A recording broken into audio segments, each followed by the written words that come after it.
Strong Opinion Sports pointed out one of these things that we all know, but we sweep under the rug, you know? The thing, it's like the teaching equivalent of when someone asks you what a word means and you know how to use the word. You know what the word means, but you just can't really explain it in that moment. It's one of those kind of things. And that thing is that a lot of these sports commentators are journalists who went to journalism school. What does that mean?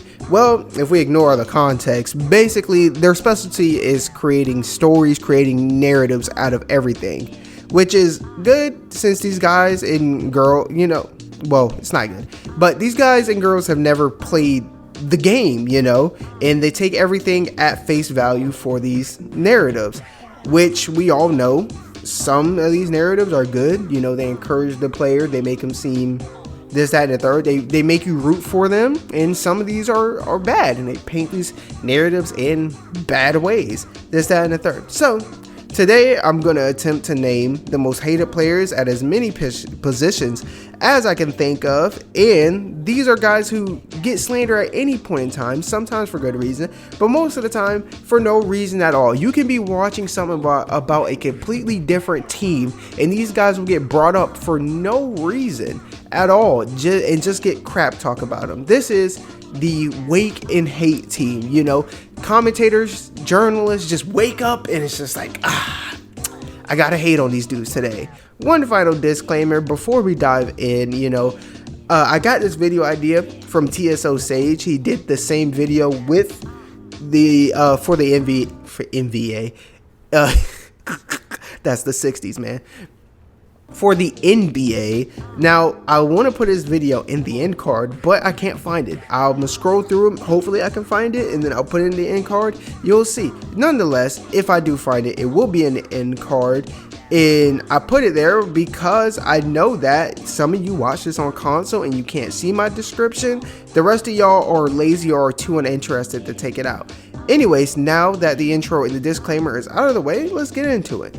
Starting off with the quarterback position, Lamar Jackson is finally getting love from the media, so he's no longer a part of the wake and hate team, so clap it up for him. Hopefully he doesn't make it back, you know what I'm saying? Anyways, so the new starting quarterback for the wake and hate team is Tua Tagovailoa. I believe I said his last name right. If not, I'm in the ballpark.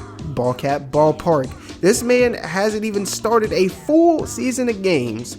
Less than 16 games in his whole career, and people are dogging him for just about any and everything. The Dolphins are a team that drastically overachieved last season, and many of us, including myself, expected them to, at bare minimum, be a middle-of-the-road team this year. Obviously, that has not come to fruition, but oddly enough, for other quarterbacks, the coaches get blamed, offensive line, receivers, defense, etc., right?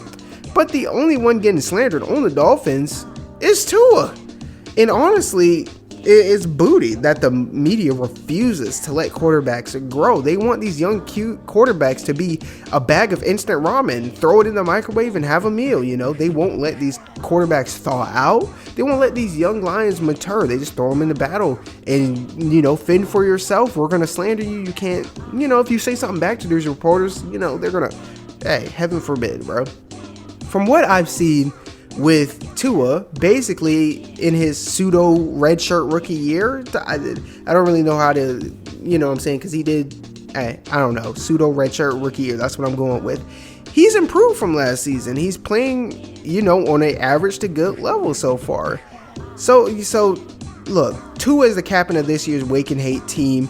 I'm sure Dolphins fans and Tua supporters can agree, because he has just been getting slandered since day one. Like, he came out the womb getting hate in the NFL. The backup quarterback for this team is a familiar face. That is Baker Mayfield. I already have a video explaining my theory on why everyone hates on him, but this year it's on another level. Never in my life have I seen a quarterback lead his team to over 40 points in a single game with no turnovers and get blamed for the loss in my life. It's absolute insanity. Now, his performance versus the Cardinals didn't help, but if you add, the context that he was injured, which people weren't hearing, and a number of his other players were injured too, and even healthy teams are getting smacked by Arizona, you know, it makes sense that he had a bad game against Arizona. Baker Mayfield is, you could probably swap him out for captain, but right now, you know, he's injured and he hasn't played in a week, so the hate is kind of like, it's minimizing a little bit. They at least have enough respect to let him be on the field to hate him, but I don't know if this is still a thing. I know it was during the offense, but Colin Cowherd literally has a segment dedicated to comparing quarterbacks to Baker Mayfield. I think he called it Baker on the Field or something, and he'd be like, oh, you know, send me a quarter, you know, his co-host would name a quarterback, and he says, do you take him over Baker Mayfield? And most of the time he would take the other quarterback. There were a few times where he'd take Baker Mayfield, but that should make him debatably captain of the Waking 18 when a motherfucker literally dedicates a whole session to trying to say that X, Y, and Z is better than you. Ain't that crazy? Anyways, the third string quarterback or the honorable mention would be Sam Darnold. In another instant noodle situation, his development was drastically stunted or just ruined by a horrible organization. Also, it's his first season on a new team who was not only overhyped, but the team is injured. As of right now, it seems like Sam is about to get the Josh Rosen treatment, which sucks because he's on a mediocre team similar to the Dolphins. You know, I can't speak on their O-line, but offensively, they're an ex-wide receiver and a decent tight end away from a very good offense. Right now, they're the great value Kansas City with speed receivers, and even Kansas is in a slump right now. But hey, maybe Terrence Marshall can develop quick and save my boy Sam Darnold. I hope they don't get like a top 10 pick, which they might do, and they run Sam Darnold out of town, because if so, that's just atrocious. That if they do that, you can say the media officially, if Tua gets traded or gets, you know, benched or X, Y, and Z, if something happens to Tua to where he's not starting next year or on a team next year, and same thing with Sam Darnold, you can literally say that the media ruined their career. On to the next position, moving on to wide receivers. This one should be obvious. The most hated wide receiver in the NFL is Odell Beckham. There's this wild fallacy being spread by Skip Bayless that Baker plays worse with Odell. The fallacy is so big that Brett Coleman made a dedicated video explaining why this is false. Someone needs to tell Skip that correlation does not equal causation.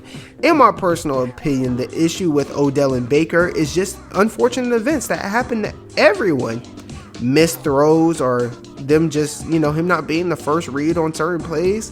And the biggest issue is there's only so many possessions in a game, and with their heavy run attack, you know, that number decreases. Add in the fact that there's several other notable pass catchers like Jarvis Landry, Donovan Peoples-Jones, Austin Hooper, David Njoku, T. Higgins, X, Y, and Z, the running backs catch passes, etc., etc. Odell isn't going to get that many targets. Also add in that your quarterback is going to miss at very least 6 throws a game for various reasons, and they only throw the ball about 20 times a game. The Odell hate is just completely unwarranted, judging that every season he's been healthy, he outputs 1,000 yards, including his first year in Cleveland. So clearly it works. There's just been forks in the road, like injuries back-to-back years. I can't think of any other wide receivers getting hate because normally it just goes straight to the quarterback. But let's rattle off a few other hated players and whatnot.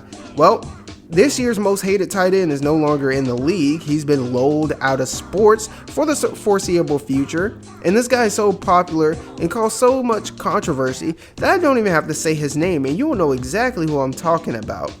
The most hated offensive lineman was Alejandro Villanueva for a week or so, but he's regained his respect for the most part because one of his backups got absolutely obliterated. I don't remember his name, but hey. As a unit, the Chicago Bears offensive line, minus Grandpa Peters, is definitely the most hated offensive line in football right now. And I didn't mention any halfbacks because they're so extremely undervalued at this point. They don't even get slander anymore. But honorable mention would be Saquon Barkley, maybe Le'Veon Bell, you know, but most of the Saquon Barkley hate isn't him. It's just the fact that the GM picked him where he got picked. He can't control that, and people acknowledge that. But Hey, you can't have a team without a coach. And the most hated coach in the league is by far, well, he's not in the league anymore, but it's by far John Gruden. And while what he did was bad and he deserved to lose his job, isn't it crazy how they were investigating Dan Snyder? Allegedly found over 650,000 emails, allegedly. And John Gruden is the only one, his emails are the only ones that got leaked to the public. Well, not leaked, but they put out to the public. And the NFL is refusing, so far as we're recording this video, the NFL is refusing to disclose the rest of the emails. Isn't that crazy? True on that. He's a scapegoat. There's more people involved. Anyways, I know y'all are too shy to comment, but don't worry. The like button is completely anonymous. And with that being said, if you know, man, because we know we up next, sponsored by Atari. And